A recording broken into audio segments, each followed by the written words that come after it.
a'udzubillahi minasyaitonirrajim. Wa inna Yunus la minal mursalin. Surat As-Saffat ayat 139. Wa inna Yunus la minal mursalin.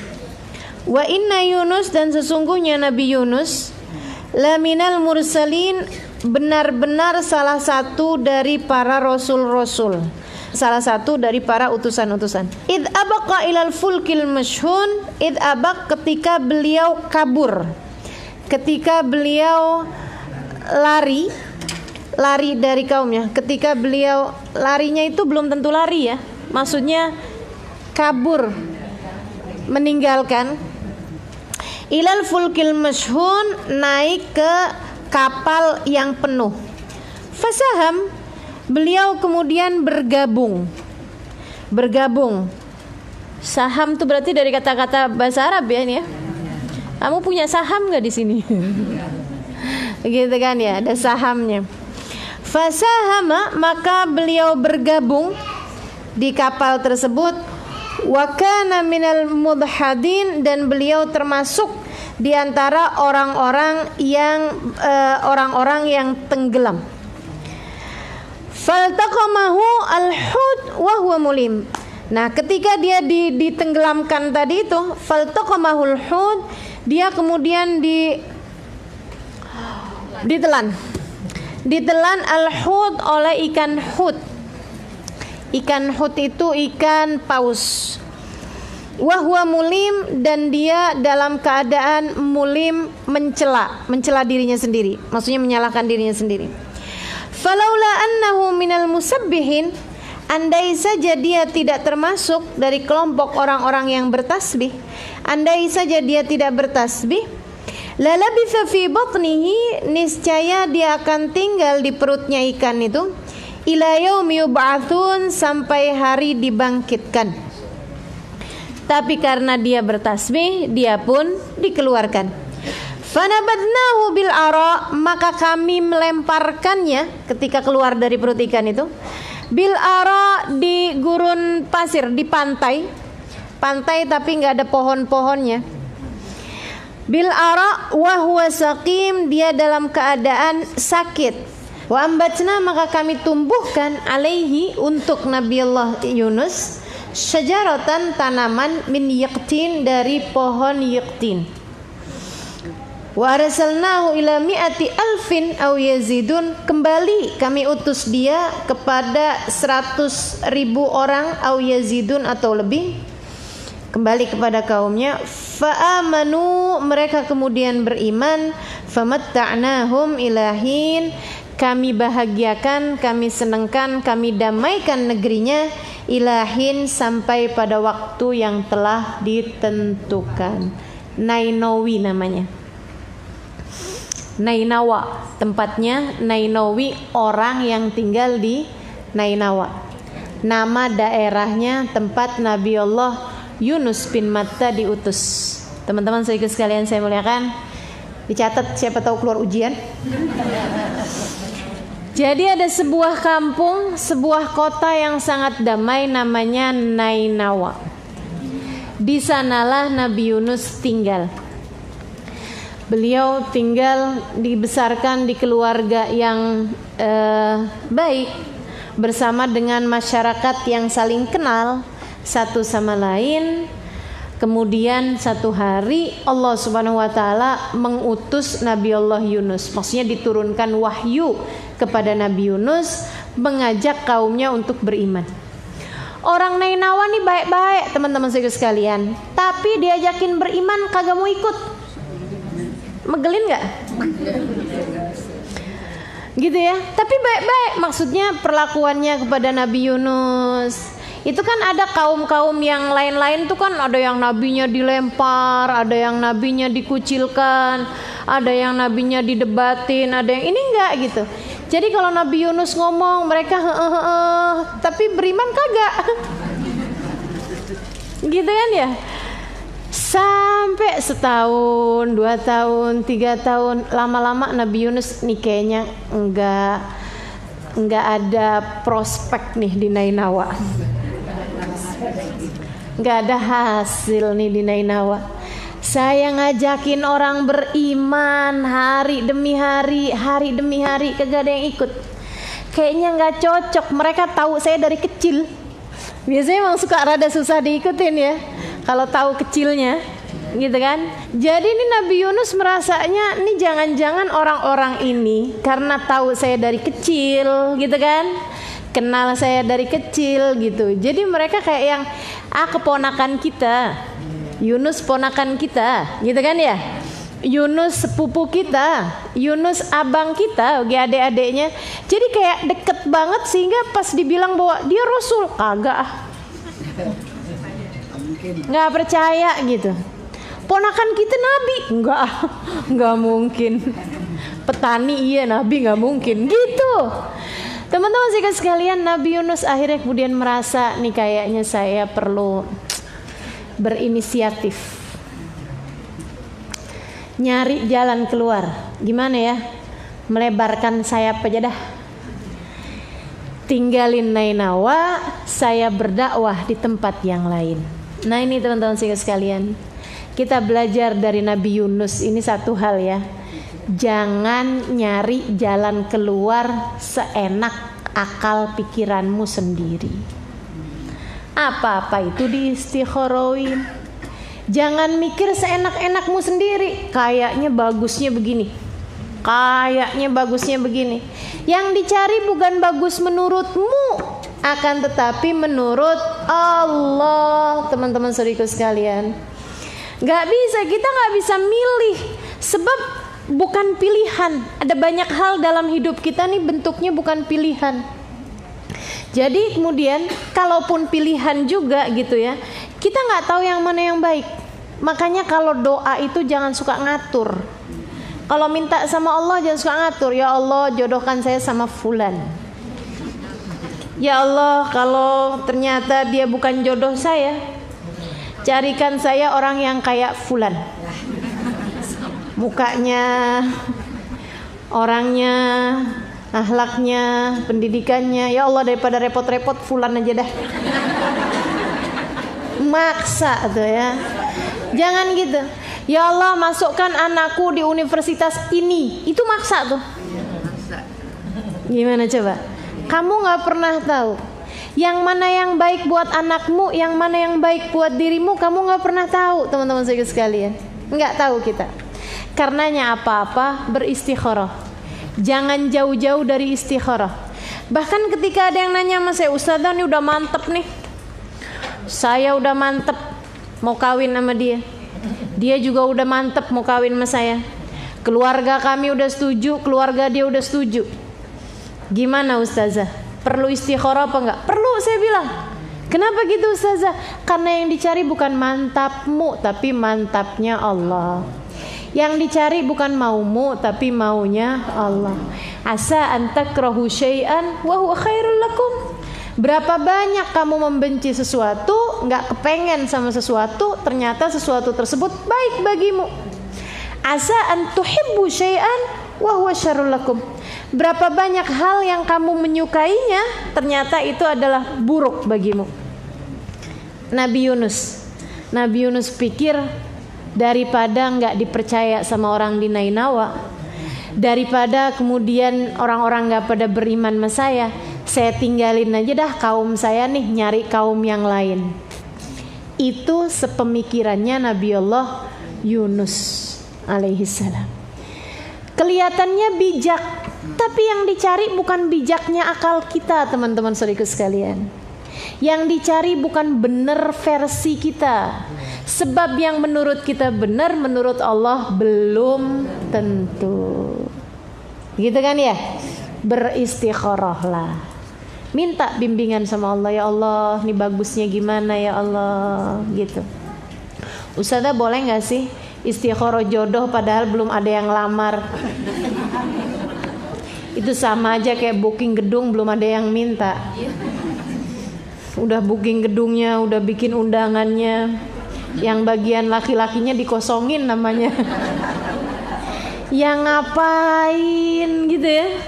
Ngapain? Nah itu nggak perlu, teman-teman sekalian. Jadi akhirnya kemudian Nabi Allah Yunus bin Matta. Bismillah dah. Bawa baju, kemudian pergilah ke pantai. Ada rombongan kapal mau berangkat ke negeri seberang. Nabi Yunus ikut di sana. Orang di kampung situ atau yang naik kapal itu hampir semuanya kenal Nabi Yunus, dan mereka baik seperti yang tadi saya sampaikan. Baik secara gini nih teman-teman sekalian. Punya nggak tetangga orang non muslim? Punya kan? Ada nggak di antara mereka yang baik? Banyak, gitu loh. Itu maksud saya. Jadi orang Nainawa itu baik sama Nabi Yunus, tapi nggak beriman, gitu. Keyakinan kita masing-masing deh Yunus. Kalau kamu ngerasa jadi Rasul, silakan aja. Tapi kita nggak percaya, gitu. Berangkat kemudian Nabi Yunus ini berangkat naik kapal. Bersama dengan orang-orang di dalam kapal tersebut. Kapal layar besar, banyak orangnya. Sehari, 2 hari, 3 hari di atas kapal. Kan orang kalau naik kapal ke negeri seberang kan bisa sampai dengan berbulan-bulan, ya kan ya, berminggu-minggu. Jadi Nabi Yunus nih berada dalam kapal layar. Satu waktu, entah hari keberapa, terjadilah badai di kapal tersebut. Gonjang, orang-orang pada pegangan semua. Ada yang pegangan tiang, ada yang pegangan sebelahnya, pegangan orang, ada yang dekepin tasnya, segala macam. Pusing, sibuk mereka, kebingungan. Nahkodanya kemudian segera menuju ke arah mereka buat pengumuman. Dia bilang, mohon maaf, saya mau ngasih pengumuman. Ini bukan musimnya badai. Ini bukan daerah tempatnya badai. Saya udah puluhan bahkan ratusan kali lewat di sini, aman-aman aja. Bukan tempatnya badai, bukan waktunya badai. Dia bilang, jadi kalau terjadi badai yang seperti ini, ada seseorang yang seharusnya nggak ada di kapal sini, ikut naik di atas kapal sini. Dia harus kita lemparkan keluar kapal sehingga semuanya bisa selamat. Maksudnya kecuali dia ya, dianya nggak selamat kan gitu. Nabi Yunus begitu dibilang, ada orang yang seharusnya nggak ada di kapal sini, dia ikutan di kapal sini. Nabi Yunus udah berasa, nih kayaknya gue nih. Gue banget nih katanya gitu. Saya nih pantesnya nih. Orang pada nanya, maksud kamu yang nggak pantas ada di kapal tapi ada di kapal tuh siapa? Dia bilang, bini kabur dari lakinya. Kata Nabi Yunus, itu saya bukan. Soalnya Nabi Yunus laki-laki. Ada istri kabur dari suaminya. Nah ibu-ibu, kalau kabur dari suami jangan naik kapal. Hati-hati loh, nggak selamat takutnya. Naik apa kira-kira? Naik pesawat? Serem juga ya. Naik apa? Naik Gojek. Berarti deket tuh ya kaburnya. Jangan kabur ya Allah. Ini jangan-jangan yang hadir pengajian ada yang kabur nih. La ilaha illallah. Kalau yang kabur balik ya ntar ya. Teman-teman sekalian, jadi dia bilang nih ada istri yang kabur dari suaminya, atau ada budak yang kabur dari majikannya. Ada budak yang lari dari majikannya. Nabi Yunus merasa, ini dia nih saya nih. Saya lari dari majikan saya. Jadi katanya si awak kapal ini, katanya si nahkodanya bilang, ayo siapa di antara kalian yang merasa sesuai dengan kriteria saya tadi, maju. Nabi Yunus maju. Saya. Kamu Yunus bin Matta? Oh bukan kamu nak. Bukan kamu orangnya. Sana. Saya ngerasa seperti itu. Enggak, bukan kamu. Kamu bukan budak. Dan kamu pastinya bukan istri. Jadi silakan masuk ke dalam. Tapi saya orangnya dia. Enggak percaya saya. Nabi Yunus ya, dibilang nabi orang agak percaya. Dibilang ngaku salah orang nggak percaya juga. Udah, kalau gitu kita undi aja. Semua dari kalian masing-masing sebutin namanya, ditulis. Jadi ini masih lagi kapal limbung nih. Wah, ada yang nulis. Saya bayanginnya begitulah kurang lebih ya. Kan susah banget tuh mau ngapa-ngapain kalau kayak gitu. Saya bayangin apalagi kalau yang ada di kapal situ orang Tebet. Di pojokan nahanin kencing. Kan ada tuh orang kalau panik langsung kebelet ya enggak? La ilaha illallah.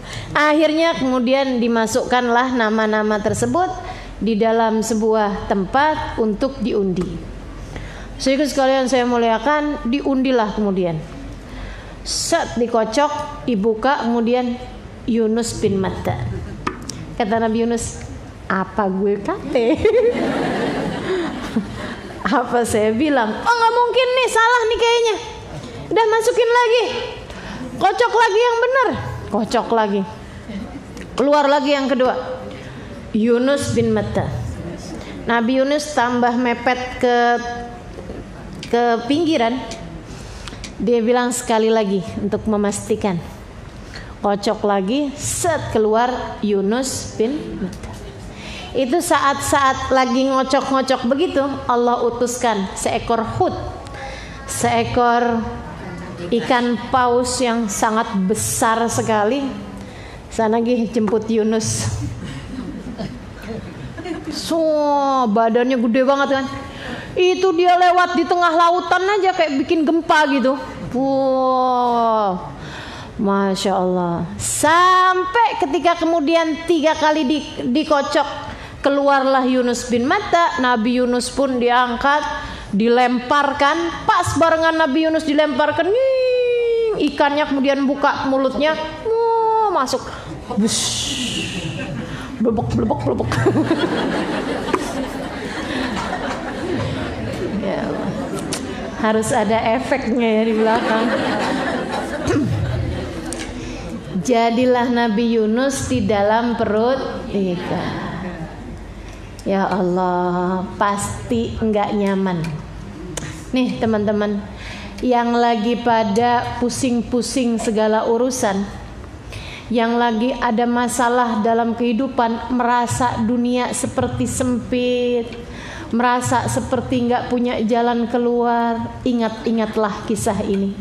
Seapa-apanya sempitmu, Nabi Yunus dalam perut ikan lebih sempit lagi. Seapa-apanya gelapmu, Nabi Yunus dalam perut ikan berada dalam kegelapan yang paling gelap sekali. Habisnya Nabi Yunus berada dalam perut ikan, kemudian ikannya langsung masuk ke dalam lautan. Habis itu diem aja di dasar lautan. Dah, dalam aja gitu. Tinggallah Nabi Yunus. Kebayang gak teman-teman kayak apa susahnya berada dalam perut ikan. Kita kalau lagi sumpek-sumpek nih kayaknya, kalau lagi gak enak gitu kan, bikin teh, duduk minum teh enak nih, gitu kan ya? Masih bisa pergi ke dapur bikin teh, kan gitu ya? Seapa-apanya kita dalam keadaan galau masih enak, masih ada yang bisa kita kerjakan gitu. Kebayang kayak apa Nabi Yunus, teman-teman saudaraku sekalian, nggak bisa milih menu. Kok bisa ke menu saya ya? Maksudnya itu loh, mau makan nggak ada yang dimakan, mau minum nggak ada yang diminum, sempit, gelap, nggak bisa ngatur badannya sendiri. Kebayang dalam perut ikan loh ini teman-teman. Kalau ikannya kemudian kalau ikannya kemudian masukin makanan, set Nabi Yunus yang makanannya ikan itu kan ikan-ikan kecil. Kebayang kayak apaan Nabi Yunus kena tusuk-tusuk durinya ikan. Belum lagi kalau ikannya bersendawa. Nabi Yunus ya maju ke depan. Idza akhraja yadahu lam yakad yaraha. Nabi Yunus keluarin tangannya, nggak kelihatan tangannya. Sebelah mana dia tangannya? Dari gelapnya dalam perut ikan. Fi dulumatin salas. Kata Allah SWT, Nabi Yunus nih berada dalam 3 kegelapan. Gelapnya perut ikan, gelapnya lautan, gelapnya malam, teman-teman sekalian. Udah nggak kelihatan apa-apa, nggak ada apa-apaan. Nabi Yunus dalam perut ikan, kebayang tuh. Idh abaqa ilal fulkil mashhun. Ketika Yunus kabur menuju naik ke atas kapal yang penuh, fasaham dia bergabung di sana, fakana minal mudhadin, dia kemudian malah ditenggelamkan. Faltaqamahul hut, dia pun ditelan oleh seekor ikan paus, wahwa mulim, dalam keadaan nggak enak, dalam keadaan sangat tidak nyaman. Ya iyalah, apa nyamannya dalam perut ikan. Sampai dalam perut ikan itu Nabi Yunus dari yang asalnya, duh nasib nggak enak bener nih, kan begitu? Aduh nasib, jadi nabi nggak enak nih ternyata. Pindah profesi gimana caranya ya? Dari yang beliau menyalahkan keadaan, kenapa sih juga nih kaum saya nggak pada beriman? Coba mereka pada beriman kan saya nggak memutuskan kabur. Andai saja mereka beriman, saya nggak akan kabur. Kalau saya nggak kabur, saya nggak naik kapal. Kalau saya nggak naik kapal, nggak ada badai. Kalau nggak ada badai, saya nggak akan dilempar ke lautan. Kalau saya nggak dilempar ke lautan, saya nggak akan ada dalam perut ikan. Kita kan suka kayak gitu orangnya. Coba aja saya dulu nggak ketemu sama dia, saya nggak bakalan kawin sama dia.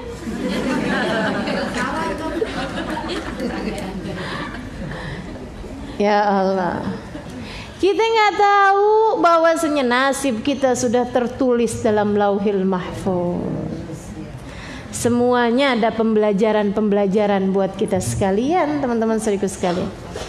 Jadi Nabi Yunus dari yang jelek, kemudian menyalahkan kaumnya, sampai kemudian berada dalam pemikiran, yaitu sesudah sehari 2 hari dalam perut ikan. Ya Allah, teman-teman saudara sekalian, Nabi Yunus dalam perut ikan nih, dari mulai dia menyalahkan kaumnya, kemudian lagi menyalahkan dirinya sendiri, dan berhari-hari dalam keadaan seperti itu. Saudaraku sekalian, orang berada dalam kepanikan itu detik demi detik berasa loh. Berasa, berbeda dengan orang yang lagi tidur misalnya, kan begitu ya? Atau berada dalam kesenangan misalnya, tiba-tiba udah sore aja, udah malam aja, udah bulan ini aja, udah mau deketin, kan gitu tuh. Kita nggak berasa karena kita berada dalam keadaan yang menyenangkan. Alhamdulillah. Begitu dalam keadaan kesakitan, begitu dalam keadaan tidak nyaman, berada dalam kepanikan, apalagi dalam kesempitan seperti Nabi Allah Yunus alaihi salam. Kebayang teman-teman saudara sekalian, hari demi hari rasanya kayak gimana? Nggak makan, nggak minum, nggak apa-apa, tersisa hanya ruhnya aja dalam perut ikan. Saudaraku sekalian saya muliakan, beradalah Nabi Yunus dalam pemahaman. Semua yang mengatur kehidupan adalah Engkau ya Allah. Enggak ada yang bikin saya berada dalam perut ikan kecuali Engkau ya Allah. Bisa pas banget begitu dilempar bek gitu ya. Itu kan kemungkinannya 1/1.000.000 juga nggak ada. Apalagi 1%. Kemungkinannya kan jauh banget gitu. Tapi ini bisa jadikan seperti itu karena memang Allah berkehendak. Innama amruhu idza arada syai'an ayyaqula lahu kun fayakun. Semuanya Engkau juga ya Allah. La ilaha illa anta. Tidak ada pengatur kehidupan melainkan Engkau. La ilaha illa anta. Nabi Yunus kemudian berada dalam pemikiran apapun yang Allah tetapkan adalah yang terbaik. Karena Allah Maha Agung, karena Allah Maha Mulia, karena Allah Maha Luhur, karena Allah Maha Tinggi. La ilaha illa anta, ya Allah, tidak ada pengatur apapun kecuali Engkau, tidak ada Tuhan pemilikku kecuali Engkau, tidak ada Tuhan pemilik umat saya kecuali Engkau, tidak ada yang mengatur kehidupan ini kecuali Engkau, termasuk yang membuat aku berada dalam perut ikan ini juga Engkau ya Allah, dan aku tahu bahwa apapun keputusanmu adalah yang terbaik, sebab subhanak, Engkau adalah zat yang maha agung.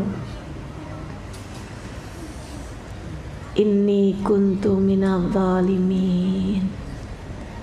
Ngaku saya ya Allah, sayanya yang salah, sayanya yang gak benar.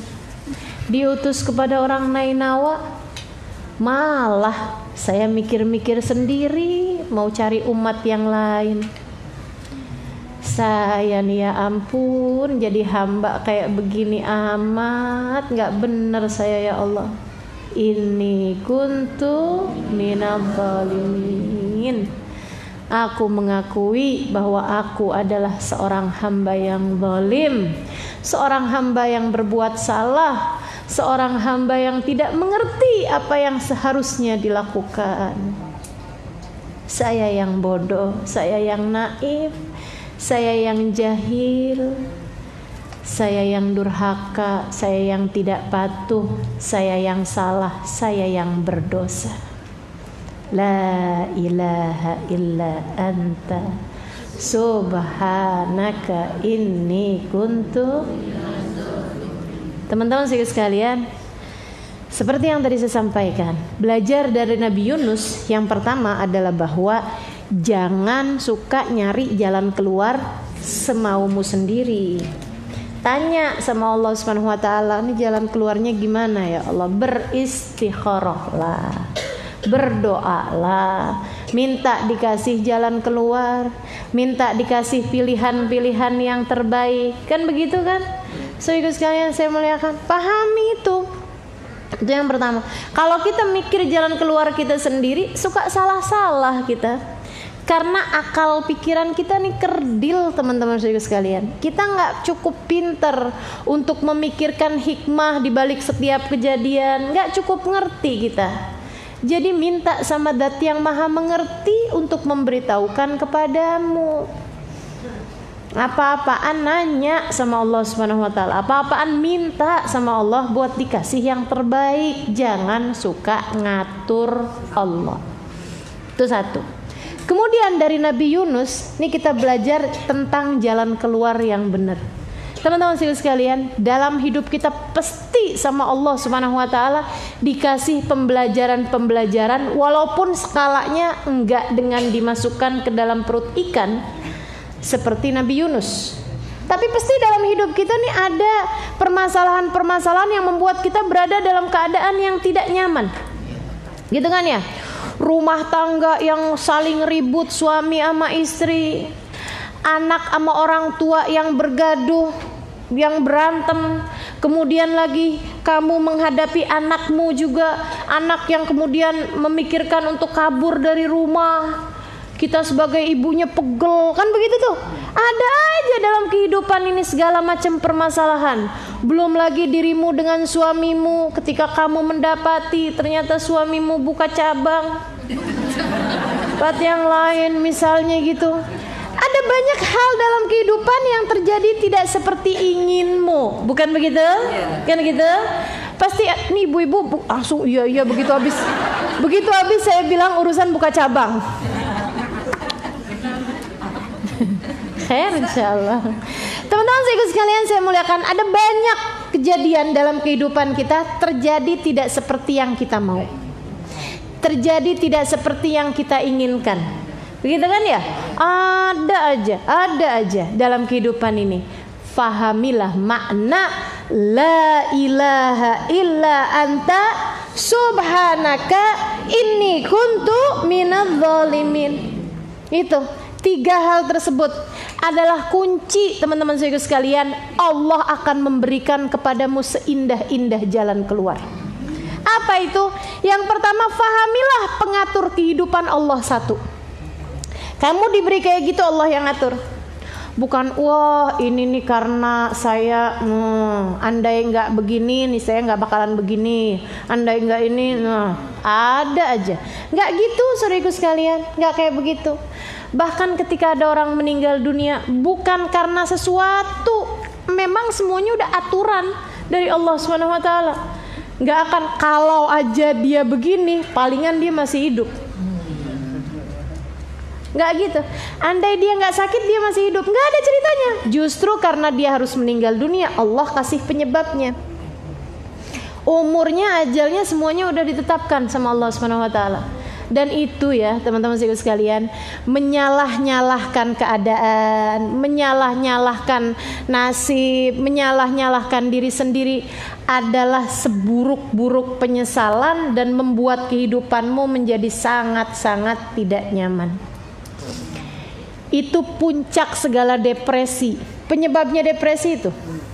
Saya pernah diundang mengadakan seminar bersama dengan para ibu-ibu yang anak-anaknya banyak, yang hampir semua yang hadir adalah ibu-ibu yang punya anak autis. Di Singapura, diundang sebagai pembicara di sana. Saudara sekalian, rata-rata banyak di antara mereka yang ketika punya anak autis itu kemudian suami istri pisah. Suami yang menyalahkan istri, ini gara-gara kamu nih, kamu waktu hamil kebanyakan anak, jadi anak mecin. Begitu ya, wah macem-macem gitu. Si istri yang kemudian menyalahkan suaminya, kamu sih bang selingkuh di saat saya lagi hamil, saya kan jadi depresi. Waduh, macem-macem, panjang urusannya, nggak kelar-kelar selagi belum ketemu la ilaha illa anta. Ketika datang seorang di antara mereka habis selesai acara, ustazah anak saya autis, saya begini begitu segala macam gitu. Kesian saya ngelihatnya. Saya kemudian bilang sama dia, kamu harus tahu satu hal. Itu anakmu autis bukan salah kamu. Bukan salah kamu.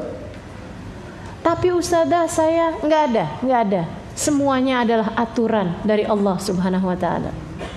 La ilaha illa anta. Bukan salah kamu, saya bilang. Enggak salah kamu, enggak salah suami kamu. Enggak ada. Allah karuniakan anak berkebutuhan khusus kepadamu karena Allah tahu kamu mampu menghadapinya. Karena Allah tahu kamu adalah seorang perempuan yang kuat, mampu menanggung ujian yang sebesar itu. Kamu pasti akan dapat membawa anak ini kepada kebahagiaan. Dan gak usah ngarep anaknya itu bakalan jadi orang yang normal atau apa gitu ya. Enggak ada, saya bilang. Kamu cukup ngerjain satu hal aja, buat anak tersebut merasa disayang sama orang tuanya. Teman-teman sekalian, saya bilang kayak begitu, ya Allah, nangisnya sampai kayak gimana. Karena memang selama ini dia selalu merasa bahwa itu adalah salah dia. Gitu. Enggak gitu ceritanya. Kamu jangan terus-terusan berandai-andai. Coba aja saya nggak begini, pasti bakalannya nggak begini.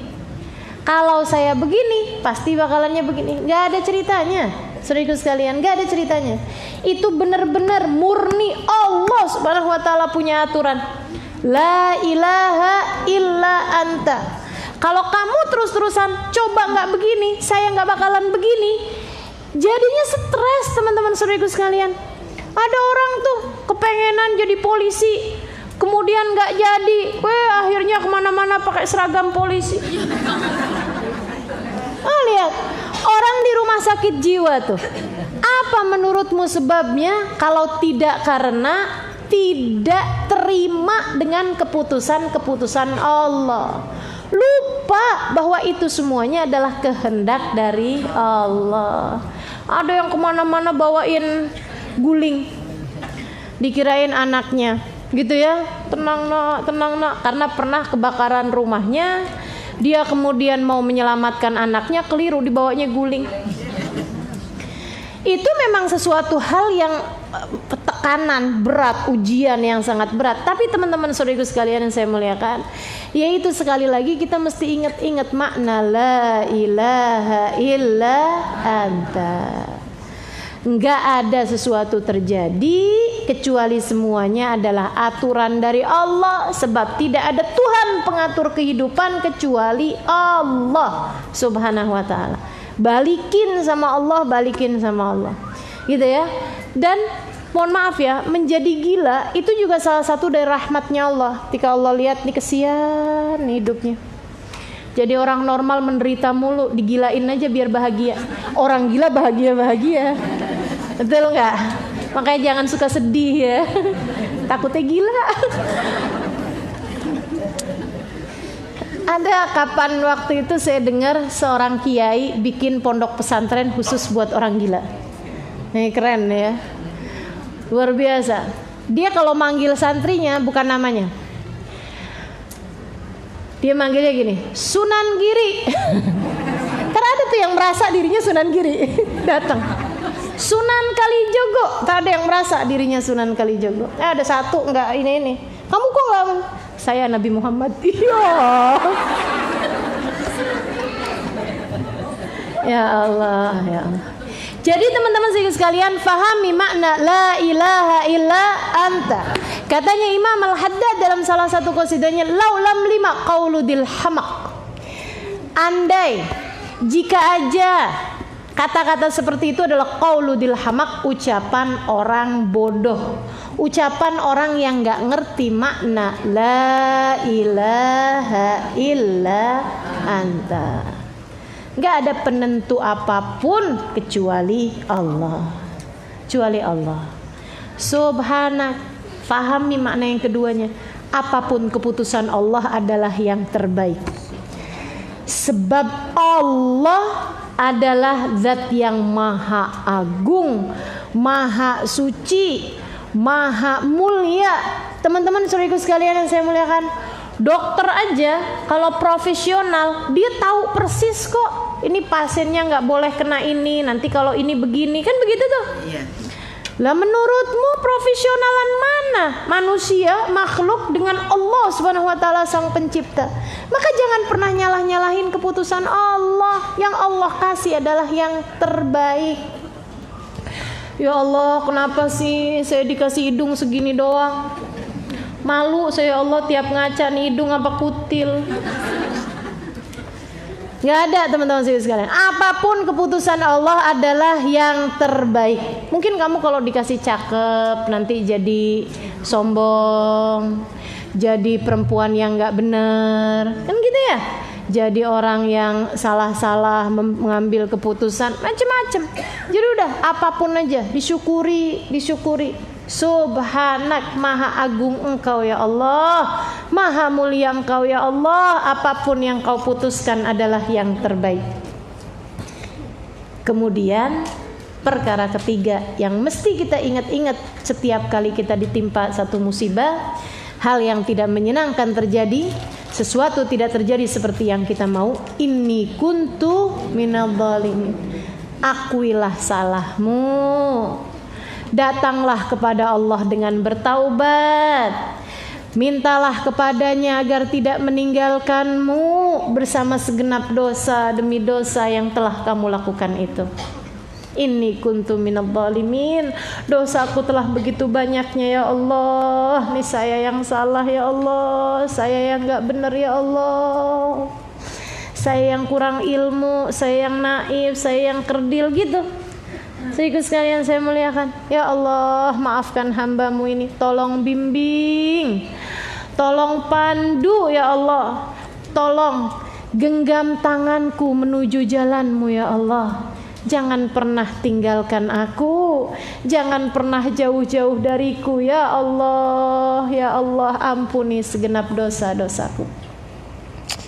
Mendekatlah kepada Allah Subhanahu wa taala. Bertaubatlah kepada Allah Subhanahu wa taala. Carilah apa yang selama ini kurang antara kita sama Allah Subhanahu wa taala. Mungkin sholat kita masih berantakan, Mungkin ibadah kita yang kurang-kurang, tentu saja, ya kan ya. Mungkin adab kita yang kurang beres, adab sama suami kurang bener, adab sama orang tua kurang bener, adab sama orang seliling kurang bener. Mungkin kita yang seringkali berani-berani mengerjakan dosa demi dosa. Nah itu dia, kita sesali, kita minta, ya Allah, habis ini nggak mau lagi dah ya Allah. Apa kata Allah Subhanahu wa taala? Falaula annahu kana minal musabbihin la labitha fi batnihi ila yauma yub'atsun. Andai saja Yunus tuh nggak bertasbih, andai saja Yunus nggak bilang la ilaha illa anta subhanaka inni kuntu minadh dhalimin, aku akan biarkan ia berada di perut ikan sampai hari pembalasan, sampai datangnya hari kiamat. Aku akan jadikan tuh si perut ikan, katanya Allah, jadi kuburannya Nabi Yunus, jadi tempat tinggalnya Nabi Yunus, sampai kemudian Nabi Yunus mati di situ, ada di situ gitu, sampai hari pembalasan. Tapi dia bertasbih, kata Allah. Aku suka. Dia bertasbih, kata Allah. Aku cinta. Dia bertasbih, kata Allah Subhanahu wa taala, maka aku pun kemudian meraihnya. Aku ridho kepadanya. Sampai teman-teman, suara tasbihnya Nabi Yunus tentu saja tidak bertasbih dengan mulut. Udah nggak punya kekuatan apa-apa. Udah nggak punya kekuatan apa-apa, berhari-hari dalam perut ikan. Ada yang bilang 40 hari, ada yang bilang 6 bulan. Saudaraku sekalian saya muliakan, dalam perut ikan, dan nggak punya kekuatan apa-apa. Yang bertasbih hanyalah ruhnya. Suara ruh yang bertasbih didengar oleh para malaikat-malaikatnya Allah. Kita tuh gitu juga tuh. Kalau kita sedang bertasbih hanya dengan mulut, walaupun kamu pakai toa sekalipun, walaupun kamu pakai mic yang paling kencang suara sekalipun, itu hanya bisa didengar oleh yang ada di sekitarmu saja. Teman-teman saya sekalian, tapi ketika kamu bertasbih dengan rohmu, memahami makna setiap tasbih yang keluar dari lisan rohmu tersebut, sungguh-sungguh keluar dari hatimu, dari rohmu, pemahaman-pemahaman itu, suara tasbihmu bahkan didengar oleh kalangan malaikat-malaikatnya Allah. Sampai mereka mengatakan sautun ma'ruf fi mahallin majhul. Kami dengar suara yang tidak asing di tempat yang kami tidak tahu di mana tempatnya. Ada suara yang sangat kami kenal, tapi tempatnya kami nggak tahu di mana dia. Kata Allah, dzaka saut abdi Yunus fi batnil hut. Itu adalah suara hambaku Yunus dalam perut ikan. Malaikat aja sampai nyaru mana dia nih si Yunus.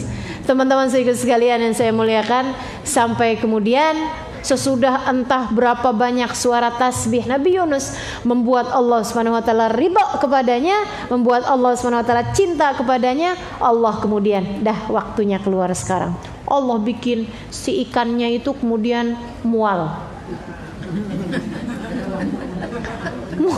Mual, teman-teman saya sekalian, mual, pengen muntah. Gimana caranya ngeluarin sesuatu dari perut ikan, dari perut kalau nggak dikasih mual?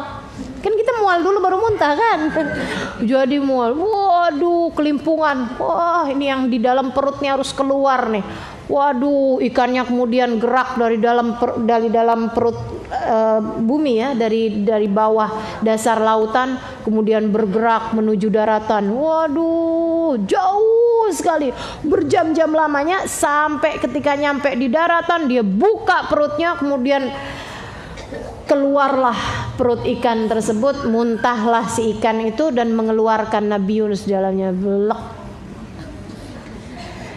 Kata Allah, fanabadnahu bil ara, kami lemparkan dia Yunus itu bil ara, di pantai, tapi nggak ada pohon-pohonnya tuh. Kalau di ini namanya padang pasir, kalau di pantai apa namanya? Iya, pantai gersang ya, gitu ya. Di pesisir pantai yang gersang, nggak ada pohonan di situ, udah dibuang begitu aja, nggak ada orang, nggak ada apa-apa di sekeliling, nggak ada nelayan, nggak ada siapa, memang tempat yang sangat jauh gitu. Wahwa sakim, dia dalam keadaan sakit. Tapi ini harus hidup nih si Yunus ini. Gimana nih? Ini pelajaran ketiga teman-teman saudaraku sekalian. Sesudah yang pertama, jangan suka nyari jalan keluar sendiri. Yang kedua, tuh jalan keluar udah dikasih tahu sama Nabi Yunus, ya kan ya? La ilaha illa anta subhanaka inni kuntu minadz zalimin. Saudaraku sekalian, faham pengatur segala sesuatu adalah Allah, faham bahwa apapun yang Allah Subhanahu wa taala tetapkan adalah yang terbaik. Yang ketiga, gantungan sama Allahnya, kembalilah kamu kepadanya, ngakulah bahwa kamu adalah seorang hamba yang penuh dengan dosa-dosa untuk kemudian kamu kepengen deket sama Allah Subhanahu wa taala dan kembali padanya. 3 hal itu. Kalau udah 3 hal tersebut kemudian diberikan, Allah akan berikan jalan keluar. Dan teman-teman saudaraku sekalian saya muliakan, wa ambatnahu alaihi syajaratan min yaqtin. Sakit, udah nggak berdaya, tapi dia harus hidup, maka Allah pun kasih penyebab-penyebab kehidupan. Dia nggak bisa menggerakkan bahkan ujung-ujung jarinya. Teman-teman saudaraku sekalian yang saya muliakan, apa nih yang bisa bikin dia kembali hidup? Makan. Gimana caranya mau makan? Fa'ambatnahu sajaratan, kami kemudian fa'ambatna alaihi, kami hidupkan di atasnya arak tadi ini, tanah gersangnya pesisir pantai, kami tumbuhkan di atasnya sajaratan, sebuah tanaman min yaqtin, dari pohon labu. Jadi teman-teman saudaraku sekalian, kamu kalau belum waktunya mati nggak bakalan mati. Kalau kamu memang harus hidup, Allah pasti bakalan kasih penyebab kehidupan. Sebagaimana orang kalau harus waktunya mati, mati juga. Walaupun cuman kepleset daun pisang, waktunya mati juga, ya gak? Jadi teman-teman sekalian, gak usah khawatir terhadap hal-hal yang seperti itu. Gantungan sama Allahnya mesti kuat. Dia harus hidup, Allah berikan kepadanya penyebab kehidupan. Rizki, kalau kamu nggak bisa nyampe kepada rizki, rizki bisa sampai kepadamu. Tenang aja, tenang aja. Jadi ini Nabi Yunus nggak bisa nyampe kepada rizkinya. Rizkinya yang Allah sampaikan kepada Nabi Yunus. Nabi Yunus ketika sadar, teman-teman sekalian, tuh Allah hidupin pohon itu ya, pohon yaqtin. Nabi Yunusnya pingsan berapa waktu gitu, bahkan mungkin berapa hari Nabi Yunus pingsan di situ. Teman-teman sekalian, Allah hidupin pohonnya itu yaqtin tadi itu ya, pohon buah labu itu kayak melon gitu, dihidupin set, buahnya kemudian dihidupin dekat kepalanya Nabi Yunus. Set. Nabi Yunus melek mata. Pas banget buahnya tuh di mulutnya Nabi Yunus. Itu tadi teman-teman sekalian, jika kamu tidak dapat meraih rizki, tenang aja. Kalau kamu harus menjalani kehidupan, rizki yang akan sampai padamu. Gak usah khawatir, gak usah khawatir. Jadi gak usah segitu-gitunya nyari rezeki, sampai yang haram-haram dikerjain, iya kan? Rezeki yang bakalan nyampe kepadamu teman-teman saudariku sekalian, bakalan nyampe. Kayak Nabi Yunus, rizkinya nyampe ke mulutnya di saat dia nggak bisa berusaha. Jadi Nabi Yunus jilat, lama-lama tambah dihidupin pas banget di mulutnya. Jadi udah tinggal ini aja, tinggal makan, gigit sampai habis satu buah tersebut. Ada kekuatan Nabi Yunus kemudian duduk, Nabi Yunus kemudian berdiri, Nabi Yunus kemudian berjalan. Terus beliau berjalan, teman-teman saudaraku sekalian, kemudian nanya sama orang, ini di mana sini? Ini di daerah pesisir. Daerah mana nih? Nainawa. Balik lagi. Wa arsalnahu ila mi'ati alfin aw yazidun. Kami kembali mengutusnya kepada 100.000 orang, bahkan lebih dari orang Nainawa. Nah sekarang yang kedua ini, Nabi Yunus udah tahu caranya berdakwah. Nabi Yunus udah paham gimana caranya berdakwah, ngerti bahwa hidayah hanyalah milik Allah Subhanahu wa taala. Jadi ketika ngajak aja, urusan orang mau beriman apa nggak beriman urusannya Allah. Gitu ya. Nah itu di saat seperti itu Allah malah kasih keberkahan terhadap ajarannya. Jadi kalau mau ngajar aja, biarpun orang pada ngantuk nggak masalah. Yang datang banyak, yang datang dikit nggak masalah. Mau ngerti kagak ngerti nggak masalah. Gitu kan. Yang penting udah nyampein gitu. Itu caranya, sebab ilmu, manfaatnya, pengamalannya semuanya adalah milik Allah Subhanahu wa taala. Alaikal balagh. Kata Allah, kamu hanya perlu untuk menyampaikan aja. Jadi seperti itu teman-teman saya sekalian. Nabi Yunus kemudian menyampaikan, fa'amanu, mereka kemudian menjadi beriman kepada Nabi Yunus. Beriman 1, 2, 3, 10 orang, 100 orang, 1000 orang, mi'ati alfin aw yazidun, lebih daripada 100.000 orang tersebut kemudian beriman kepada Nabi Allah Yunus. Sekampung semuanya beriman kepada Nabi Yunus. Famatta'nahum ilahin, kami pun jadikan kebahagiaan, kenyamanan di kampung tersebut sampai waktu yang telah ditetapkan. Shadaqallahul azim. Alhamdulillah. Indah ya kisah Nabi Yunus ini. Mudah-mudahan nih yang lagi pada punya masalah, yang lagi ada sesuatu hal terjadi tidak seperti yang diinginkan, apaan aja, kita mengingat kembali kejadiannya Nabi Allah Yunus dan tahu apa yang harus kita lakukan dalam kehidupan. Insya